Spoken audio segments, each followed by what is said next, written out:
had a fair few big clubs, and so we thought it'd be nice to just do your ultimate 11 of players that you've played with. 4 Englishmen back line. Yeah, it does change. Don't worry.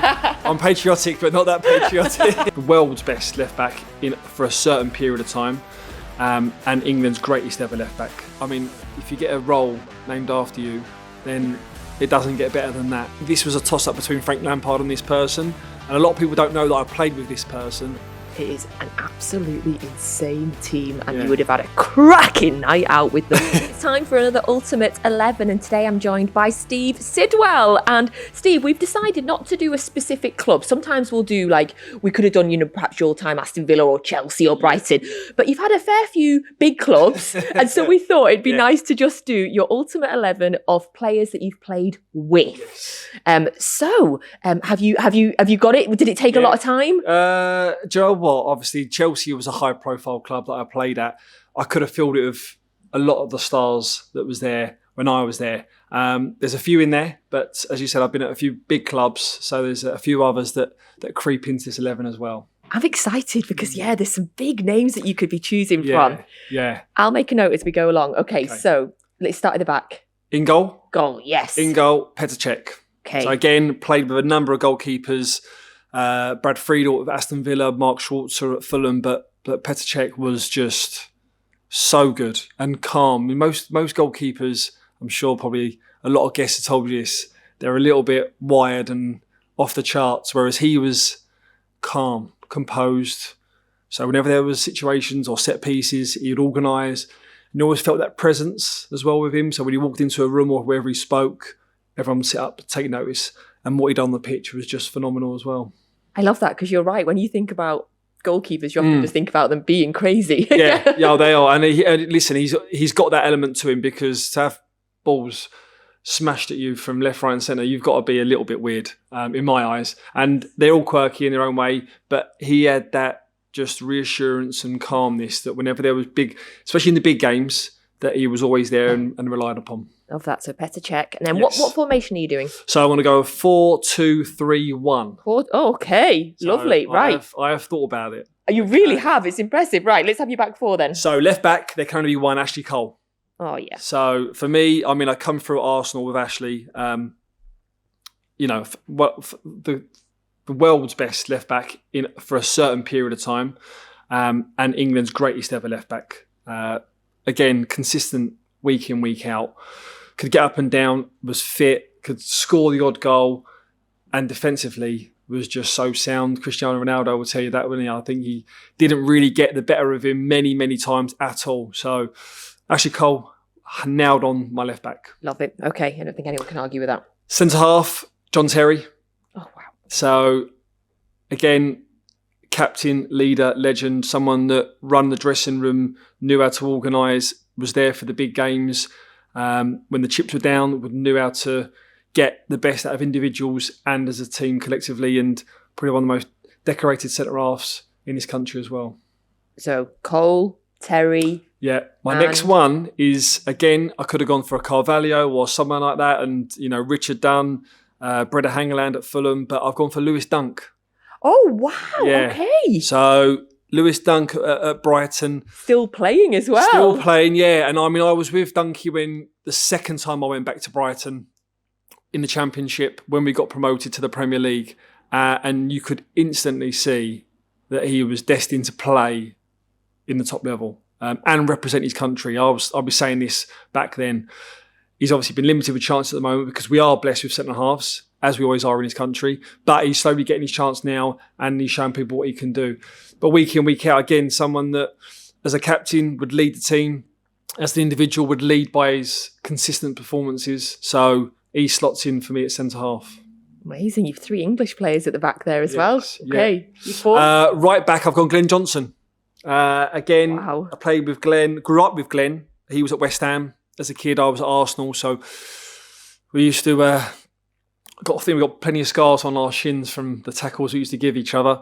And again, from what he done playing in the top teams in this country and in Europe, consistent performer and also a great lad off the pitch. So we're still close now, good friends. So he goes in at right back for me. That is a 4 Englishman back line. Yeah. Wow. Yeah, I know. Yeah, it does change. Don't worry. I'm patriotic, but not that patriotic. Okay. Right, so then we've got 2. 2 sitters, yep. So I've gone for Makalele, Claude Makalele. I mean, if you get a role named after you, then it doesn't get better than that. Again, someone that wasn't big in stature in terms of size, but when he was on the pitch, you knew about it. And just kept the game simple, done all the basics really well, calm in need, and probably put a few more years on John Terry's career doing all the stuff in front of him that he wouldn't have wanted to have done. So, and again, another great lad off the pitch as well. Played at the highest level. Chelsea, when you were at Chelsea as well? Yes. Yep. So he slots in there. Next to him, I've got Moussa Dembele. Oh, wow. Okay. So it's one of them, Moussa Dembele, is I played with Moussa at Fulham, and he just surprised me from the very, very first session. I didn't even know who he was. And then until I actually went home, Googled his name and watched his clips on YouTube from AZ Alkmaar. And he went on to Spurs, and just defensively, so good, so hard to get past. When he had the ball, he would just drive past players from a standing position, which is one of the hardest things to do in football. He done that with ease as well. Only criticism I've got with Moussa is that he didn't believe in himself more, because he really could have and should have hit bigger heights than Spurs and got on to play for, and won sort of European trophies. He just lacked that bit of self-belief. And if you actually speak to a lot of players, even the ones at Spurs, they all say that he's the best player within that group as well. And he confirmed it for me when I was at Fulham. That is an insane, defence. Yeah. Look at that 6 there. Yeah, there's not many getting through that. There really isn't. Was there anybody that was on the verge of making it there? I mean, again, centre midfield. I played in centre midfield, so I partnered with Gareth Barry, Scott Parker. I could have had Essien, Ballack in there, James Milner. There was a few. So them 2, Frank Lampard as well. So there was a few that just missed out, but for 2 sitters, they was the ones that was nailed on for me. Serious, some serious mic drop names there. Okay, we're looking forward now. So you said 3. So I've got 3 in front of them. So let's go for wide left. I've got Aaron Robin. So when he was at Chelsea, I think near enough him and Duff won the league on that first time when they won. Explosive, intense, just love to get the ball and run at people and take defenders on. Not so much going the other way, but you could take that if he's going to go and win you the game and get the assists that he did. Obviously went to Real Madrid and fulfilled a career out there as well. So he was one that, given the ball, he'll just get you up the pitch. In the middle, again, I could have. This was a toss-up between Frank Lampard and this person, and a lot of people don't know that I played with this person, and it's Yaya Toure. No way! When? Yeah, Where? so I played with Yaya when I was on loan to Beveren in Belgium from Arsenal.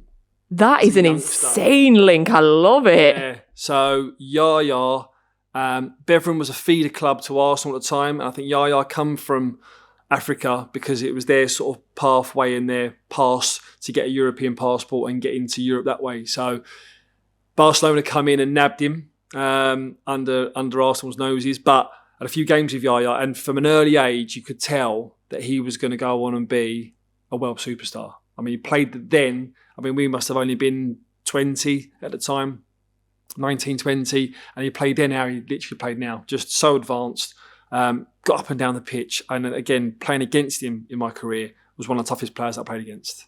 You knew you was up for a game against him, so he gets in there for me. As everything, could score goals, defensively gets up and down the pitch. So yeah, another one that was a fixed permanent in there. That's incredible. What a great addition that is. I think that will be a surprise to people. But wow, what a insane one of the most gifted. Okay. Yeah. To finish off that midfield, I've got on the right, I've got Ashley Young. So I played with Youngie at Aston Villa, and this is on the verge of when he was just going before Manchester United. Probably played some of the best football in his career at the time. deliveries, best crosser of the ball probably that I've played with. And what I loved about Youngie was if the fullback was getting the better of him, or if he got the ball and made a mistake, he would always demand it again. He would tell me, listen, give me the ball straight away. Give me the ball as quick as you can, because he would want to redeem himself. If you'd have told me at Villa in 10 years' time that he'd be playing as a fullback and captain Man United, I would have said no. But again, just goes to show, and even now, still playing at Everton, fit as a fiddle, looked after himself, enjoyed a night out, but also looked after himself and was professional as well. So Ashley Young goes in on the right for me. I am noticing there's a good few players in here that like to night out. I don't know if that was a part of the social element is obviously is probably the biggest factor before their playing ability, really. Which leads us to your forward. And I'm wondering, if you don't say Peter Crouch, are you going to be out of a job? I think the person I'm going to put in there, I don't think you can say... Turn away now, Crouchy, turn away. Yeah, I know. He's not going to be happy, Crouchy. Again, blessed with playing with a lot of star-studded strikers. But the one that I have to have spearheading my team is Didier Drogba. Yeah, sorry, Crouchy. Sorry. Can't argue with that, yeah. Although Crouchy was great to play with, and he's, again, probably captain of the social element, Didier, on the pitch, if you wanted to win a medal, he used to say, give me the ball and I'll win you, like in cup finals. And he scored in every cup final, I think, as well. Ridiculous stat. And he would just say, listen, if you want a medal today, give me the ball and I'll win, and I'll win it. And he's one of my all-time favourite strikers I've ever seen in the Premier League. Yeah, I mean, when he come over, he was quite raw at first. You know, and he couldn't get to grips with it. Maybe the first season. But once he did, players hated playing against him. And although a lot of defenders probably prefer to play against someone that they're going to be up against, rough and tumble, rather than someone quick and nippy, but a lot of defenders hated playing against Didier. And what I also liked about Didier was that he would do the work in the other box. So set pieces, corners, defending, 9 times out of 10, he would know where it's going to go and he'd put his head on it as well. So scored some outrageous goals, could shift and shoot, power on both feet, was a clever player, someone that could hold the ball up, but ultimately win you trophies. And that's what he'd done throughout his career. So that is my all-time playing 11. And I'm pretty pleased with it. It is an absolutely insane team, and you would have had a cracking night out with them. Steve Sidwell, thank you so much. Absolute pleasure. It is an absolutely insane team, and you would have had a cracking night out with them.